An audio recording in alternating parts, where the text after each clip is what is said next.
how to become the best versions of yourself. Because manhood is exceptionally hard and life is hard. But how you shape yourself will determine how hard it is for you and how miserable it will be.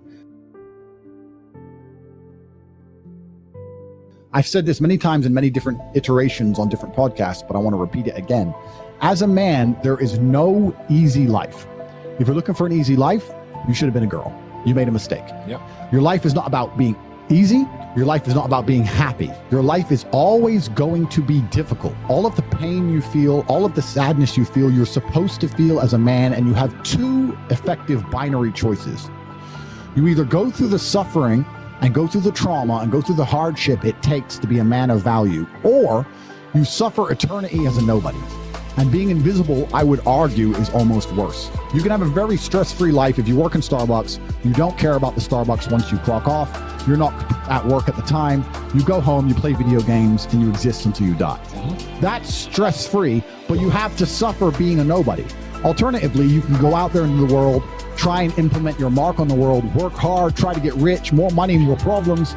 You can try and start a business, the stress of that. You can lose your girlfriend because all you're doing is working. This is a new level of stress, a new level of trauma, but at least you'll be a somebody at the end of it.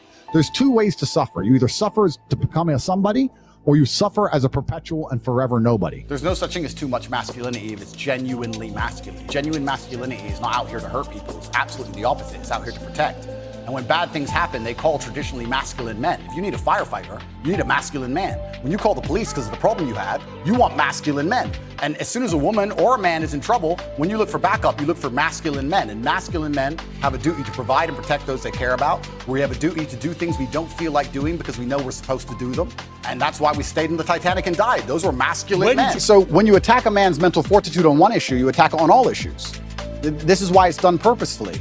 To resist a slave mind, you need to be able to resist in the first place. How can you resist a slave mind if you have no physicality, you have no willpower, no ability to mentally resist anything? Well, then what you're gonna end up doing, you're gonna end up eating the bugs and watching the porn and sitting in front of your computer. And that's what they want from people. So I think that it's actually all very interconnected. People come at me with the porn problem and I get the same thing. Guys say to me all the time, hey, what are you gonna do? What should I do? I struggle with pornography. And I say, that's because you have nothing else in your life in order.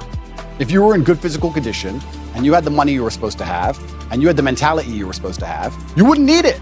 So the reason you're so addicted to porn is because everything else in your life is a failure. And yeah, it's certainly a complicated issue. It's a difficult one. And this is why they fear male agency so much, because when men truly wake up and decide to be the best versions of themselves, they're hard to control because all these control mechanisms fall by the wayside. They don't want the porn anymore. They don't want the antidepressants anymore. They don't want the garbage anymore.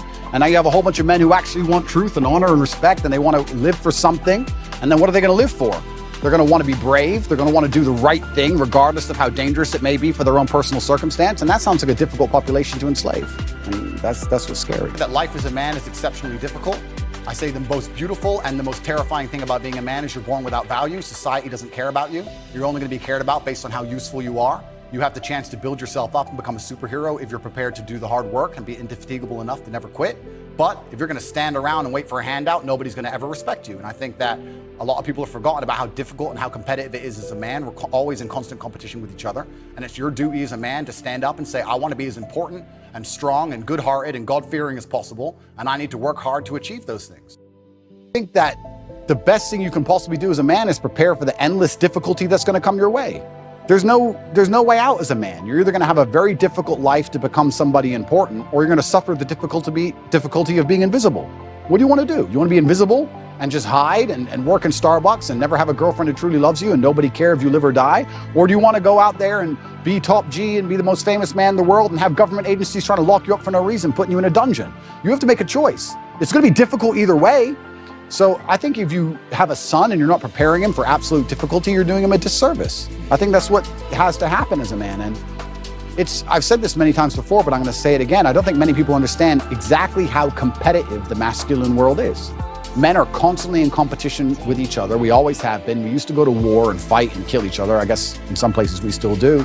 Maybe that's calmed down a little bit. But in the masculine world of today, everybody is constantly competing for everything. The car that you want, other people want. The woman you want, other people want. The house you want, other people want. You're competing to have all of it. And how do you do that? You do that through status and money and influence and power. It's war. I don't think many women realize that when two men even meet each other for the first time, it's like an unspoken, maybe tiny bit at the back of the mind, there's a tiny analysis of, could I fight this man? Yes. That's real. It's super real. You go up and say, hello. He's more than a one-punch issue. That's it. Oh, he's one punch. He's one punch. He's 3 or 4. That's the reality of the masculine world, because we've evolved to be in this position where we're constantly analyzing possible threats, and we're constantly analyzing people who perhaps are on our team or snakes, etc. And I think that not many people understand exactly how brutally competitive the masculine world is. And I think the worst thing you can do for a son is just to raise him in a bubble. A traditionally masculine man does things he doesn't feel like doing because it is his duty to do them. He charges into the building because it is his duty. Not because he feels like it, because it is his duty. We're now teaching the new generation of men that they don't have duty, and they can just act on their feelings and act how they feel, and they don't have to act as a man should. Do you know what happens when you get men who just act how they feel? You get school shooters, you get violence, you get rapists. Men who do not control their emotions are dangerous. If you find a man who is stoic, he's not going to hurt people. He's going to sit and think about his actions very carefully, and he's going to be a good man who protects and provides for his family. You find a man who just acts out on impulse and does whatever he feels like, you're going to find a dangerous man. Sitting here telling men to cry more and act with their feelings, and it's okay to feel this way, that way, etc., and have no self-control. That is why we have the problems we have in the world. Absolutely not wrong. So when they talk about toxic masculinity, they have it completely inversed on its head, completely not wrong. We need to be teaching stoicism. We need to be teaching young men to understand that the world is very, very difficult. It's hard to be a man. You're going to feel bad sometimes. You just suck it up and perform anyway. Not just sit there and cry your eyes out or blame other people. I also believe that God can be proud of you when you do your absolute best. And I don't think many people genuinely do their best in the world anymore. When I say do your best, people sit and go, oh yeah, okay. No, when's the last time you actually did your best? Like, I don't train to run marathons, but I know if I gave my best, I could run a marathon right now, first try. If I gave my best, life depending on it. When's the last time people have genuinely given their best to anything? There are people going through the world and going through life today that don't give their best or 100% effort to anything, ever. Ever. They can't remember the last time they tried. So when I'm sitting in a dungeon, I'm sitting in a Romanian jail cell, I understand that it is a chance that God has given me and my ancestors are watching for me to do my absolute best and to show to them that I am the man I say I am. You can't become the most famous man in the world for mental resilience and God not test your mental resilience. I think that would be a very amateur way to view the world, that you can now become one of the most famous men in the world who talks about mental discipline and mental resilience, and God's not going to test it. I think God's going to come along and say, okay, you want to be Mr. Famous. All right, let's see what you have. So I believed it was a chance to show God and show my ancestors and show my father that I am the man I say I am. And it's amazing how much strength you can draw from that, because I don't think many men especially understand that even if you don't have the strength to be a hero for yourself, you should have enough discipline and enough honor to want to be a hero for somebody else. And if you have other people you truly respect, you should want to be a hero for them. And I think that's the masculine imperative. If someone's going to attack your wife, that's when you become a hero for her. You have to. What kind of man are you if you're not?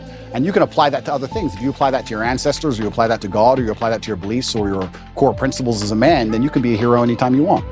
If we were still in the animal kingdom, the lions that you see on TV, they weren't just born big lions. They had to fight other lions. They had to fight to get that antelope. They had to fight other animals, hyenas, jackals. They had to fight to be the boss. We're living in a comfortable world now where people think, oh, it doesn't matter, it doesn't matter. But you know what? To some degree, it does matter. It does matter, and I'm going to tell you who it matters to. It matters to your soul, and it matters to God. I stand in the mirror with a pure heart. I know I am the best version of me that could possibly ever exist. I know that God is proud of me. There's nothing that God hates more than sloth and laziness. If God were to create a man and that man were to sit around and do fuck all, God will frown upon you. It's why you're never lucky. If you're listening to this and you think I'm never lucky, I'll tell you why, because God dislikes you because you're fucking lazy. Start to work. Start to show God the beauty of his own creations. You'd be amazed how lucky you'll become. Wow. God is unhappy with these people. And inside their hearts, they're unhappy. We talk about depression, anxiety, all those things you mentioned earlier on this podcast. That comes from self-loathing. You loathe your own weakness. You loathe your own laziness. This is what all of these things are. I don't feel depression. How can I feel depression when I'm the most powerful version of me that I could ever fucking be? How can I feel depression when I could squeeze my own hand hard enough to break my own bones? How can I feel depression when I've smashed and destroyed 68 people's faces in front of me, men who thought they could test me in fair combat? How can I feel depressed? It's impossible.